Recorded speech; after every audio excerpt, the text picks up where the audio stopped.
a réalisé une banque de données urbaines en partenariat avec l'ensemble des opérateurs de réseau, GRDF, ERDF, la Lyonnaise des Eaux et les opérateurs de chauffage urbain.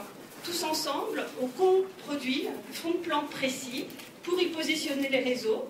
Et cette superposition se fait au travers des repères qui sont là, sous vos yeux. Donc ces repères sont extrêmement importants et vous le verrez sur le terrain, sur le chantier, parce qu'ils permettent de géoréférencer les réseaux. Ils sont documentés sous forme d'une fiche dématérialisée qui est accessible sur le terrain par les exploitants de réseau et les entreprises. Aujourd'hui, sur Orléans, nous avons 2000 points qui résultent d'une densification d'une canevas de l'IGN. Le fond de plan, très rapidement, c'est un relevé topographique très précis, un 200e. Tous les affleurements de réseau y sont représentés. C'est-à-dire que quand vous êtes dans la rue, tous les objets au sol qui sont visibles sont représentés sur le plan à une précision de moins de 10 cm.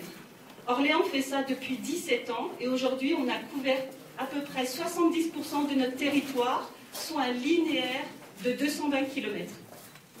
Donc pour finir, et pour illustrer ce fond de plan, vous avez là le fond de plan de la rue de la Bretonnerie, où on se situe exactement, enrichi des réseaux sensibles, du gaz, de l'électricité, de l'éclairage, de l'eau, de l'assainissement, des réseaux câblés et puis des réseaux de télécom. Et tout cela, ça représente un plan de synthèse de réseau qui sera dans le cadre de l'expérimentation comparé avec des nouveaux plans issus des investigations complémentaires à partir des techniques de géoradar. Donc je vous propose d'aller découvrir donc, sur le chantier toutes ces nouvelles techniques.